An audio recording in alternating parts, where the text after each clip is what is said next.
निरंतर अध्ययन कर रहे हैं। हमने सबसे पहले हिंदी मूलभूत व्याकरण प्रारंभ किया है, उसमें आप उसके बहुत से भेदों पर अध्ययन कर सके हैं।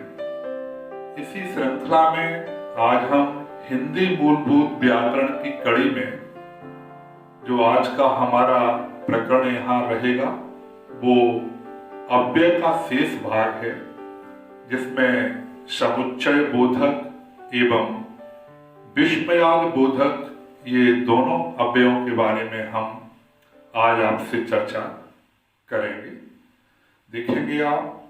तो लीजिए, सबसे पहले हम चर्चा समुच्चय बोधक की करते हैं। समुच्चय बोधक की पहले हम परिभाषा बताई देते हैं कि दो शब्दों, वाक्यांशों, उपवाक्यों को जोड़ने वाले शब्द समुच्चय बोधक कहे जाते हैं, जैसे किंतु, परंतु, और, लेकिन, क्योंकि, अन्यथा। यानी ये शब्द या तो शब्दों को, वाक्यांशों को या वाक्यों को जोड़ने का कार्य करते हैं। इसमें से कुछ ऐसे शब्द भी हैं जो विभाजक का कार्य भी करते हैं, जैसे या, अथवा। हमें इसके प्रकारों पर बात करें तो समुच्चय बोधक के प्रकार, समुच्चय बोधक दो प्रकार के होते हैं। एक समानाधिकरण समुच्चय बोधक और दूसरा होता है व्यधिकरण समुच्चय बोधक। तो पहले हम समानाधिकरण समुच्चय बोधक की बात करें। जो समुच्चय बोधक दो या दो से अधिक शब्दों, वाक्यांशों, उपवाक्यों को जोड़ते हैं, उन्हें समानाधिकरण समुच्चय बोधक कहते हैं। बिल्कुल स्पष्ट है, समानाधिकरण समुच्चय बोधक दो या दो से अधिक शब्दों को, उपवाक्यों को, वाक्यों को जोड़ने का काम करते हैं। समानाधिकरण समुच्चय बोधक के लिए फिर चार उपभेद होते हैं।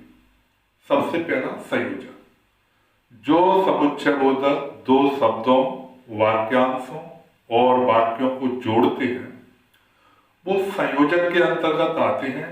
उदाहरण के द्वारा ये बात स्पष्ट हो जाती है, जैसे कृष्ण और बलराम दो भाई थे।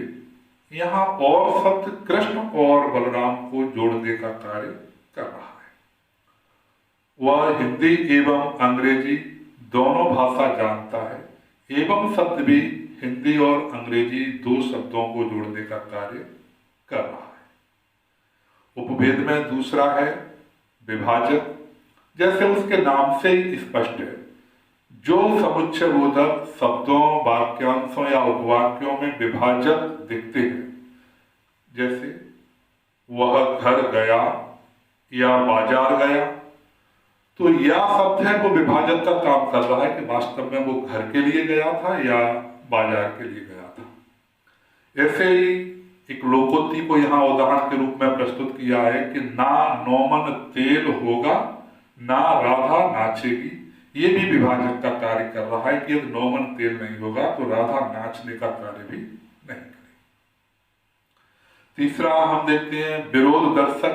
जैसा कि उसके नाम से ही स्पष्ट है, विरोध दर्शक। जो समुच्चय बोधक दो वाक्यों में से एक का विरोध प्रकट करते हैं, स्पष्ट कर दिया गया है। जो समुच्चय बोधक दो वाक्यों में से एक का विरोध प्रकट करते हैं वो विरोध दर्शक के अंतर्गत आते हैं। जैसे वह तेज दौड़ा किंतु स्वर्ण पदक नहीं पा सका।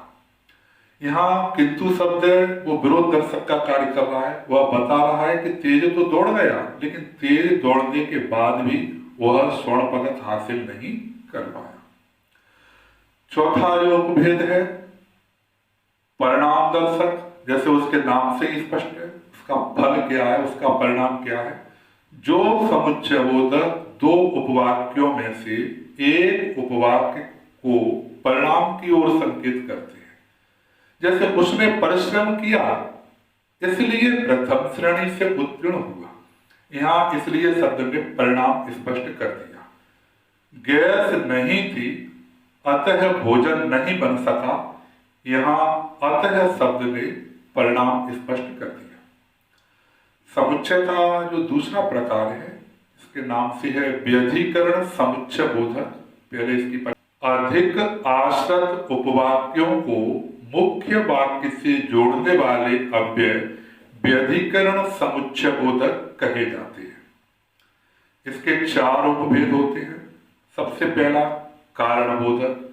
ऐसे समुच्चय बोधक जो किसी वाक्य को कारण रूप से जोड़ते हैं, जैसे वह विद्यालय नहीं जा सका क्योंकि बीमार था।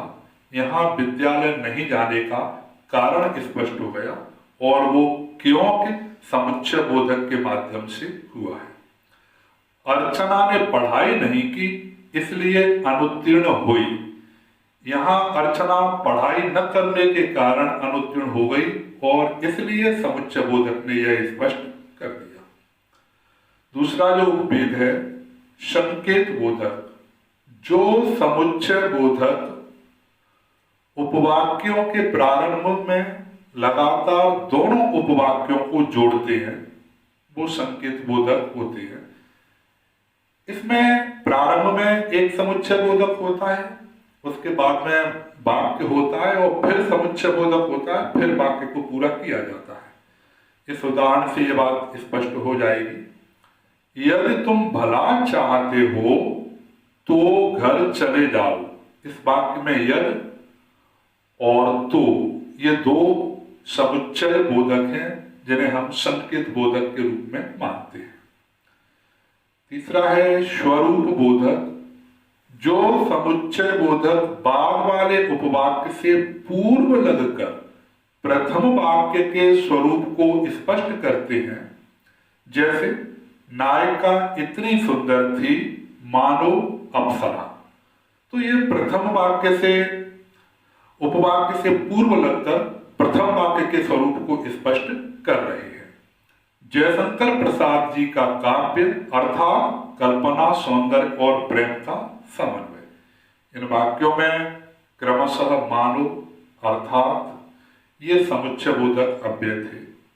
चौथा हम देखते हैं उद्देश्य बोधक। ऐसे समुच्चय बोधक जो प्रथम उपवाक्य के उद्देश्य को प्रकट करते हैं, जैसे वह प्रतिदिन दौड़ता है ताकि सेना में भर्ती हो सके। तो दौड़ने का उद्देश्य क्या है? सेना में भर्ती होना, और इस कार्य को ताक समुच्चय बोधक कर रहा है। अब इन सभी समुच्चय बोधकों पर एक दृष्टि डालते हैं, देखेंगे इसमें समुच्चय बोधक एक दृष्टि। पहला है समानाधिकरण समुच्चय बोधक। इसके संयोजक में और, व, एवं, तथा ये शब्द आते हैं। विभाजक है, इसमें या, अथवा, नहीं तो ये शब्द आते हैं। विरोध दर्शक में पर, परंतु, किंतु, लेकिन, मगर, वरन ये शब्द आते हैं। और परिणाम दर्शक में इसलिए, अतः, अतएव, फलस्वरूप इस तरह के शब्द रहते हैं। इसका दूसरा भेद है व्यधिकरण समुच्चय बोधक। इसके भी 4 उपभेद हैं। पहले कारण बोधक है, इसमें क्यों, चूंकि, इसलिए, कि इस तरह के शब्द होते हैं। संकेत बोधक में जो डॉट डॉट डॉट, तो, यदि डॉट डॉट डॉट, तो यानी वाक्य का एक भाग, उसके बाद में फिर। स्वरूप बोधक, इसमें के, जो, अर्थात, मानो इस तरह के शब्द हैं। और उद्देश्य बोधक में जो, ताक, जो, कि इस तरह के शब्द रहते हैं। कहने का आशय यह हुआ है कि ये शब्द जो समुच्चय बोधक अव्यय है वो मूलतः शब्दों या वाक्यों का जोड़ने अथवा अलग करने के कार्य से इसका संबंध होता है। अभी हम देख रहे हैं यहाँ, तो ये हम समुच्चय बोधक के बारे में बात कर रहे थे और इसी कड़ी में अब देखते हैं जो कि हमारा अंतिम अव्यय है विस्मयादि बोधक अव्यय।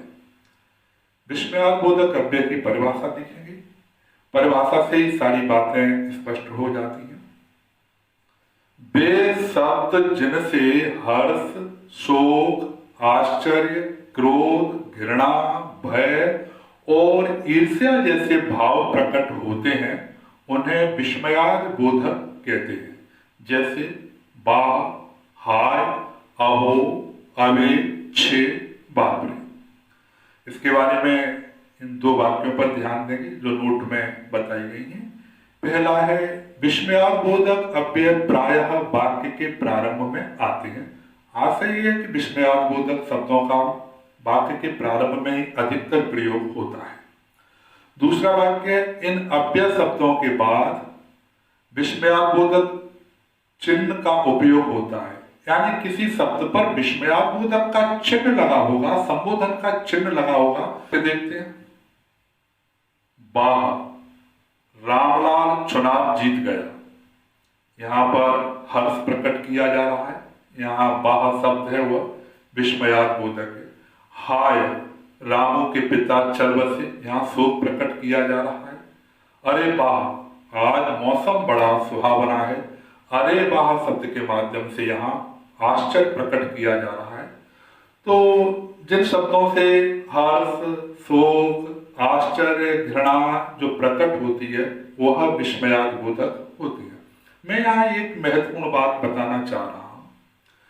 विस्मयाद बोधक वे शब्द होते हैं जिनके बारे में हिंदी शब्दकोश में अंतिम रूप से कुछ भी नहीं कहा जा सकता है। अनायास कोई भी भाव हमारे मन से एकदम प्रकट होता है और कोई भी शब्द एकदम निकलता है, वह विस्मयाद बोधक की श्रेणी में होता है। व्याकरण के विशेषज्ञों का मानना है कि जो विस्मयाद बोधक शब्द होते हैं वो स्वतः ही हृदय से, दिल से निकले हुए शब्द होते हैं। इसलिए ये शब्द अपने मातृभाषा के होते हैं, क्योंकि विस्मयाद बोधक शब्दों का प्रयोग जो व्यक्ति अपने जीवन में करता है वह अपने मातृभाषा के शब्दों का ही अधिक करता है। चाहे भले ही वह कई भाषाओं का ज्ञाता बना रहे, लेकिन विस्मयाद बोधक की जब बात आएगी, वो जो कि उसके हृदय से निकलेगी, वो उसकी मातृभाषा में होती है। एक घटना याद आ रही है, मैं 1 मिनट में उसके माध्यम से अपनी बात स्पष्ट करूंगा कि अकबर बीरबल के किस्से तो आपने सुने ही होंगे। अकबर के दरबार में एक व्यक्ति आया और उसने ये घोषणा की कि मेरी मातृभाषा क्या है, इसको कोई बताए। और अकबर के सामने जब कोई समस्या होती तो बीरबल को बुलवाया जाता, तो बीरबल को बुलवाया गया। और बीरबल में एक आदत थी कि वो कहा कहता था कि नहीं, ये काम तो मैं कर दूंगा पर कल करूंगा, हमेशा वो कल पे टाल देता था। तो अकबर ने कहा कि बीरबल, इस व्यक्ति की मातृभाषा क्या है? तो बहुत सारे लोगों ने उससे अरबी में बात की तो बड़े अच्छे तरीका से अरबी बोल रहा, फारसी में बात की तो अच्छी तरीका से फारसी बोल रहा, हिंदी में बात की तो बहुत अच्छे तरीका से हिंदी बोल रहा। अब बड़ी समस्या हो गई कि मातृभाषा का पता कैसे लगाए। बीरबल ने बोला कि कल मैं दरबार में बता दूंगा कि मातृभाषा क्या है।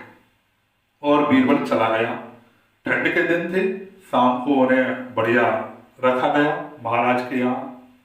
अकबर जो कि शहंशाह थे उनके यहाँ, रात में बीरबल ने अपने 2 नौकरों को बुलाया और कहा कि बर्फ की 2 बाल्टी ठंडा पानी लाओ। और एक व्यक्ति को दूर खड़ा कर दिया कि ये जो कुछ भी बोले उसको नोट कर लेना।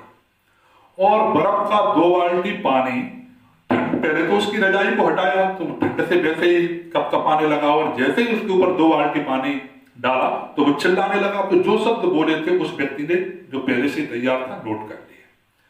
दूसरे दिन क्या हुआ कि दरबार लगा तो बीरबल ने उस व्यक्ति से पूछा था कि कौन सी भाषा के शब्द थे, कि फारसी भाषा के शब्द थे। और बीरबल ने यह घोषणा कर दी कि महाराज, इसे कसम से पूछ लो, इसकी मातृभाषा फारसी है। इसका मूल कारण ये है कि अनायास, आकस्मिक रूप से जो हम बोलते हैं, चाहे हम कितनी भी भाषाओं के विशेषज्ञ हैं, अनायास जो विस्मयाद बोधक हमारे हृदय से निकलेगा वो अपनी मूल भाषा में ही निकलता है। इसलिए व्याकरण के विशेषज्ञों का और शब्दकोशकारों का मानना है कि विस्मयाद बोधक के शब्दों के बारे में भी कुछ नहीं कह सकते, कुछ भी हो सकता है। मैं यहाँ एक बात और स्पष्ट कर दूं, मुरैना की भाषा में, मुरैना की देहाती भाषा में कुछ ऐसे शब्द हैं जो बड़े अटपटे विस्मयाद बोधक लग सकते हैं। जैसे पुलिस ने किसी चोर को पकड़ लिया और थाने में जाकर उसकी पिटाई प्रारंभ की, और जैसे ही उसमें चांटा पड़ा और वो एकदम बोला ओ मय्यो। अब इसका क्या करें? इस ओ मय्यो को हमें विस्मयाद बोधक में ही रखना होगा। बच्चे छत के ऊपर चिल्लाते रहते हैं जब बादल दिखाई देते हैं, आसमान में वर्षा होती है तो हो आंधी पानी हो। अब इस हो का क्या करें, कौन से शब्द के भेद में डालें? तो ये हो जो कुछ बच्चे कर रहे हैं वो सारा का सारा विस्मयाद बोधक अव्यय के अंतर्गत आएगा। मेरे कहने का अर्थ है कि हम जो कुछ भी अनायास बोलते हैं, बाई चांस बोलते हैं, अटपटा बोलते हैं, अचानक जो कुछ मुंह से निकलता है वो सबका सब विस्मयाद बोधक अव्यय के अंतर्गत आता है। तो यहाँ विस्मयाद बोधक अव्यय शब्दों के निम्नलिखित भेद हो सकते हैं। कुछ भेद यहाँ देख रहे हैं। हर्षबोधक जैसे वाह वाह, धन्य धन्य, शाबाश, बहुत अच्छा, खूब, ओह, इनसे हर्ष यानी खुशी प्रकट होती है। शोक बोधक है हाय, आह, त्राह त्राह, इससे दुख प्रकट होता है। आश्चर्य बोधक है ओह, है, क्या, अरे, इनसे आश्चर्य प्रकट होता है। अनुमोदन बोधक अच्छा, हाँ, वाह, अनुमोदन किया जाता है।